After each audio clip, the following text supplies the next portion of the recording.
and you didn't pour through. Now you hate yourself, you can look at me, look at me. Yeah. You made me. Look at me. And what up, what's good with y'all? Alright, so before we even get into what we got going on today, I just want to let y'all know that unfortunately this video that you guys are about to watch probably isn't going to be in 4K. You guys may notice a little something, I don't know, but I had to swap lenses on here, and the lens that's currently on here will only allow like 2.7. For some reason it doesn't allow 4K footage. It's like that wide angle hyper stabilization lens or whatever. So whatever, but yeah, man, I was supposed to be dropping a vlog yesterday. What ended up happening was I got ready to go to training first, and I left the freaking camera on top of the car and drove off with the camera on the car. Fucking, it fell off the car around the corner. The lens got messed up. My little freaking tripod thing got messed up. I actually had to call Granny. Granny walked all the way around the corner to go grab the camera for me. But I mean, I guess right now it is still working, but unfortunately the lens did get all beat up, so I am shooting on a different lens. But the cool part about this lens is it gives you like this super wide view, and it's like super hyper stable. Like, I don't know if y'all can tell, like I'm moving the camera hella much. I'm turning y'all sideways, but it's not like really messing up the footage. So that's what this lens is designed for. But unfortunately we don't get the 4K today. I do have new lenses on the way and a new tripod, so we'll continue with that once it all gets here. But anywho, what are we getting into today? So I'm about to be taking the 350Z out, and I'm about to be linking up with my tuner Jason aka Whipple on Instagram. I'm about to be meeting up with him, and I'm about to have him recheck and excuse me. And I'm gonna have him see if he can see anything weird in my tune. You guys remember when I took the 350Z to the trap? When I took the 350, fuck, what's wrong today? When I took the 350Z to the track, it just didn't mile per hour like it should have for a 500 horsepower car. So I'm gonna have him look at the tune, see if he sees any discrepancies or anything in the tune, see if the car is doing some weirdness or whatever. But yeah, I want to have him check that, and then maybe on the next time the track is open, I might take the 350Z back out, but this time take it out on the R888s, or possibly take it out on the drag radials that I had on the C5. So we'll see, but I definitely want to take the 350Z out one more time before we throw this LSA supercharger on it. I'm probably going to be doing that sometime next month, so I definitely want to get the 350Z to the track at least one more time for y'all. Because we definitely gotta do better than what we did. We're about to head out to go link up with Jason, and hopefully, I'm really hoping that he finds something in that tune. I'm really hoping it's that simple. I'm just hoping that it just was not just trapping 117. I feel like that's slow for that car. Should have trapped higher. But anywho, let's get up out here, and sorry again about this not being in 4K for y'all.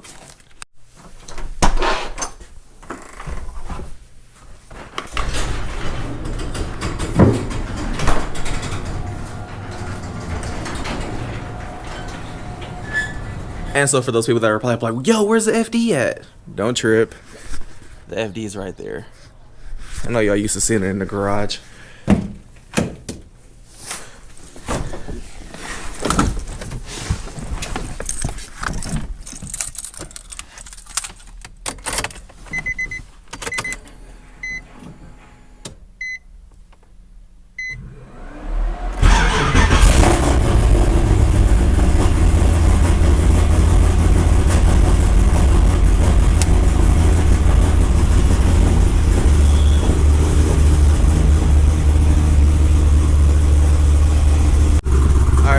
This thing sit here and warm up for a second, and then we're gonna be out.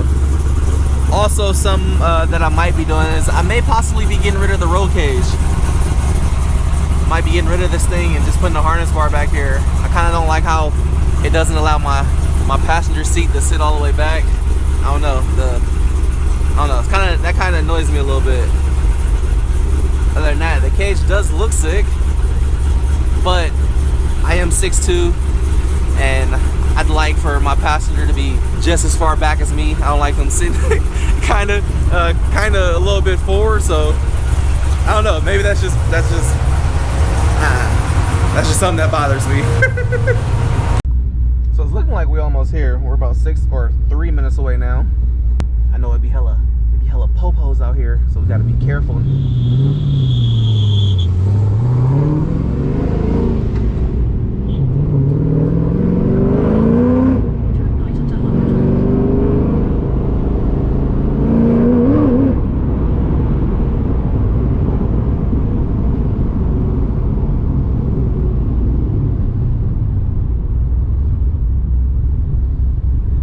GT500 flexed on me.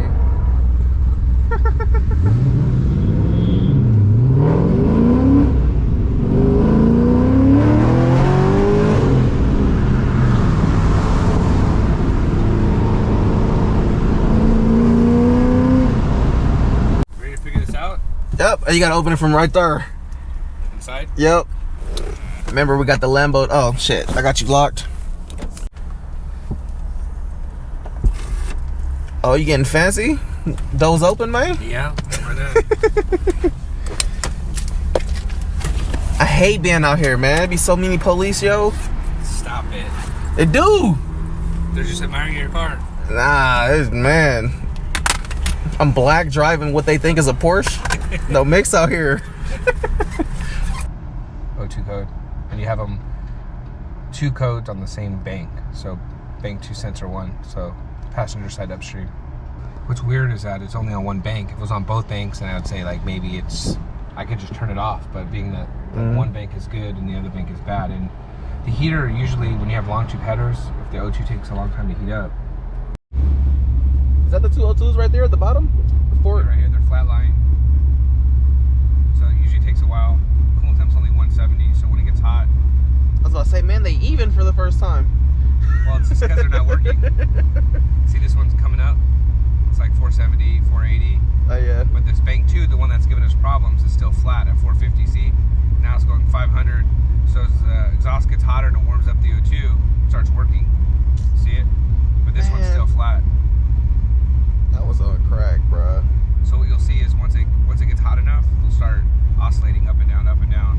So this one's like at 700 now, almost 700. Yeah, the other one ain't even moved. No.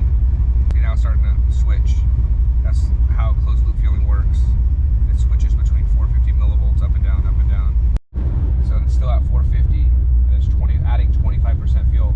So that's not only going to kill your fuel mileage, but that could affect your plugs, foul them, you know, if it runs at this way for a long time.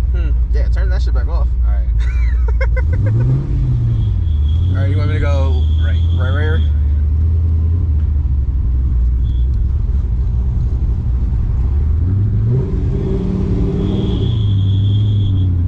And then which way? Straight.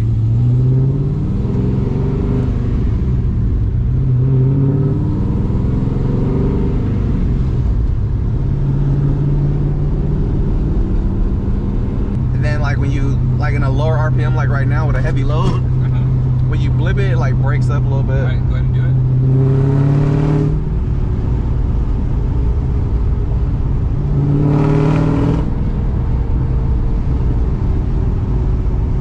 Nothing? Not there, but I don't have any access to your right side. Because your right side is, the O2's not reading. Do that again. Nothing on this side. But it doesn't mean that something's not happening on the right side. Keep straight. But it's finally starting to come up. So it's at like 5:30. So if we keep driving, it'll start working. Get it hot, nice and hot. Yeah. Hot and bothered. Yeah. Go up the hill. Yeah, they're straight. I'm telling you, man, these nice areas make me nervous, man. I'm gonna hit the plus and hit backwards. Just you get pulled over and get reffed at. Oh, look, it moved up a smudge for us. Yeah, but you see the left side's working good. That's what's supposed to happen. It's supposed to go up and down. And this one's just still kind of flat.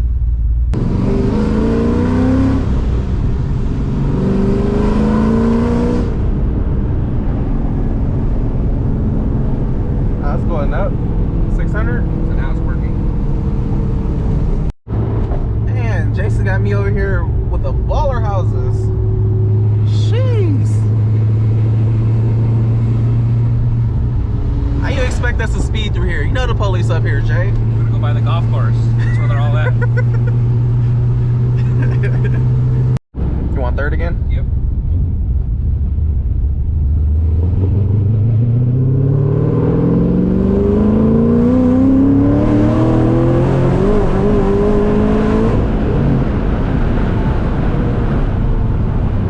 Oh, can we also take that off too? Remember how I was telling you how when it didn't hit the limiter, it'll just cut it? Yeah. Yeah, can we cut it toward the limiter? Yeah, let's get back to the limiter. Because when I was at the drag strip, I noticed one time when I got ready to shift, I got stuck on that thing, and it pulled me down for like a cool little second. So now I'm just like, maybe I do want a limiter. Let me just show you. I'll show you what was happening. When you stepped on the back there, you can kill it. This here is when you floored it, right?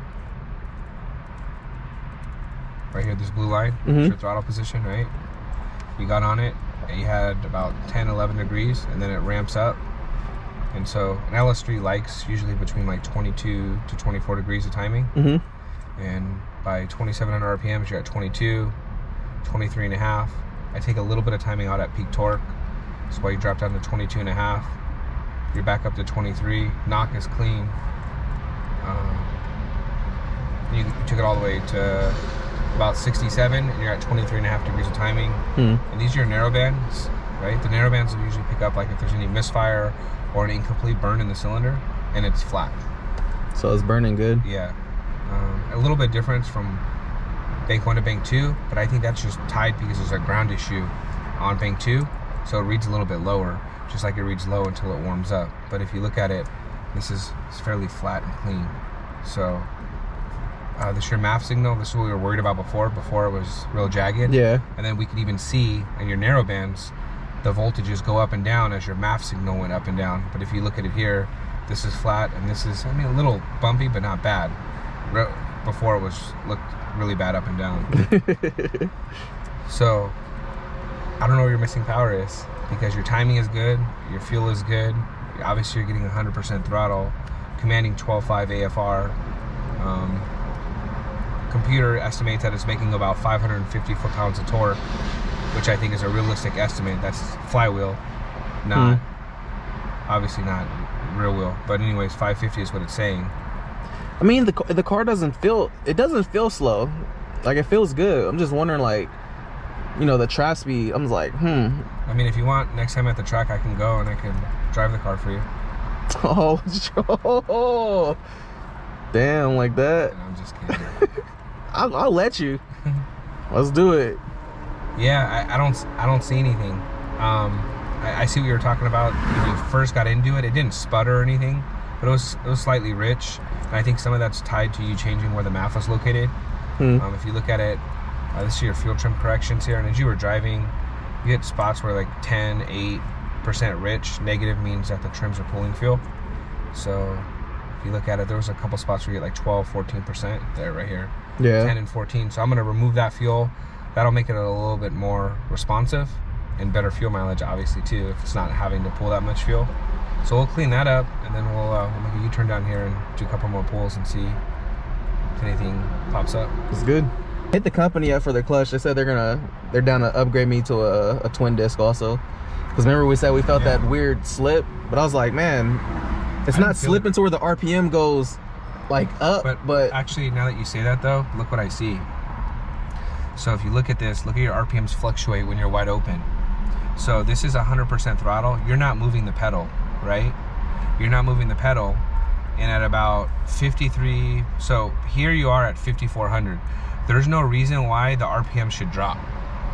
So if you're at 100% throttle and you're at 5,400 RPMs, why would the RPMs drop? The only thing that would cause the RPMs to drop would be some form of slip. So if you look at it, you hit 6,300 and then something happened and you dropped to 5,400. Yeah, see, so in the middle of the pull, you're going from, you dropped 1,000. So 63 to 54, well, not 1,000, 700, 800, right? And if you look at it, it looks good here, right? It's generally smooth. I mean, not perfectly smooth, but then as you get higher in the RPM range, look how it goes up crazy. I believe that's slip.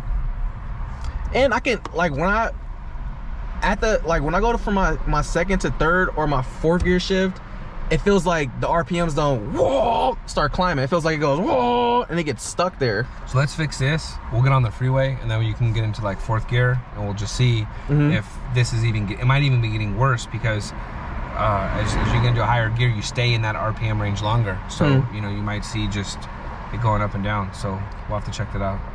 Yeah, and if that's the reason, then if the clutch is slipping, then it would make sense for why the mile per hour is down. Yeah, for sure.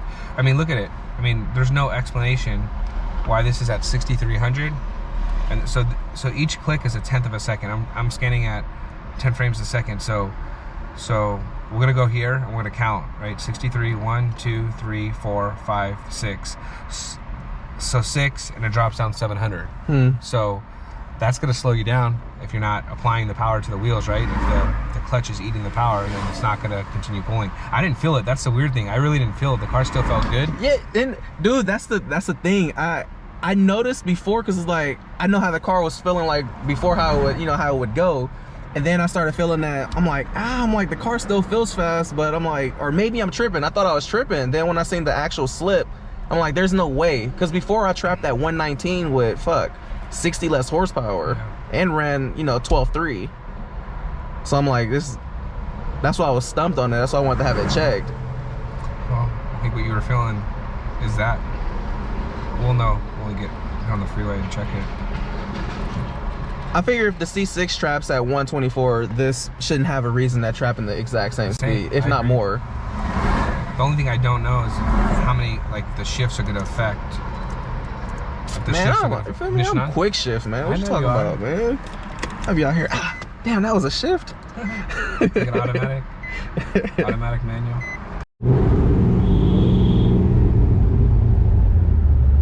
Charger?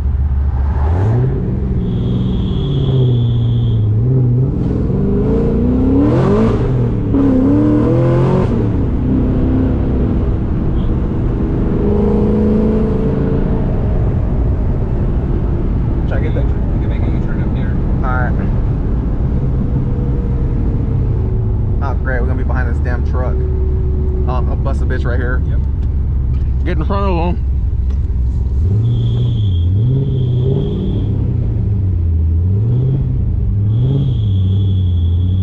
Ready? Yep.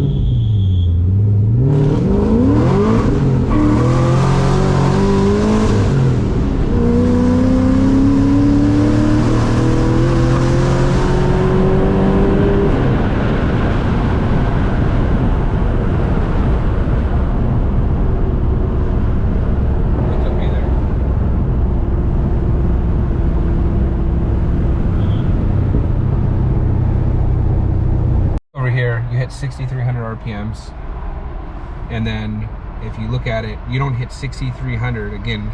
10 frames a second. 1, 2, 3, 4, 5, 6, 7, 8, 9, 10, 11, 12, 13, 14, 15, 16, 17, 18, 19, 20. So 20 is when you hit it again. So about almost 2 seconds. Oh, maybe that's why we ran 13s. Yeah. Only thing that's changed since the last time I went to the track is I put the new clutch and we tuned it for more power. That's the only big differences that happened. It's good to see that I'm not tripping though. This is the time here. So 125. So 30.125.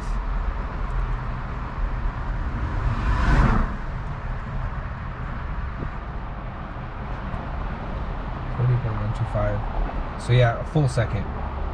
So it's 30.25 to 31.23. So it's a full second of RPMs fluctuating before where you hit 63, you hit 63 again. There goes our 11-second pass. Yeah. You can go ahead and start it.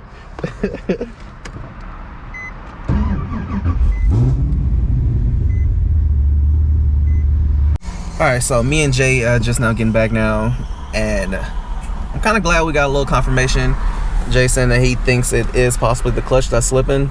It is showing some signs of slippage up there. Some RPM fluctuation.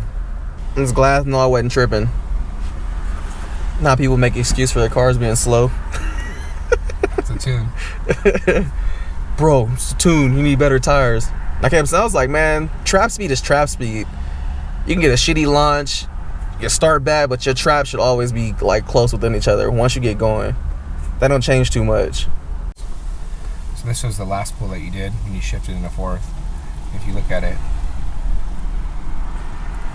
you started low in the RPM range, well, 3,300. If you look at it, you can see just the RPM going up and down. And then as you bring it up higher in the RPMs, you even have more. So right there it's 55, drops to 52, 70, and yeah, there's a bigger one there. So you almost hit the rev limiter, and then it comes back down to what, 6,200. So 66 to 62, and if you, generally speaking, if you look at it, the RPMs are flat. Usually, you know, they should be going up, but they're kind of flat. So I think it's not wheel spin. So as you can see, they're going 0 mile per hour. But That dip. Yep. Little mountain right there. Yep. Again, timing looks good. No missing. 100% throttle. So Clutch. I'd say that it's in the drivetrain. Yep.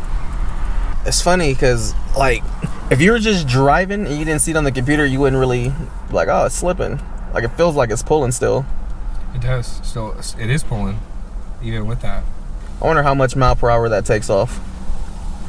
Well, the more it slips, the more mile per hour you're gonna lose.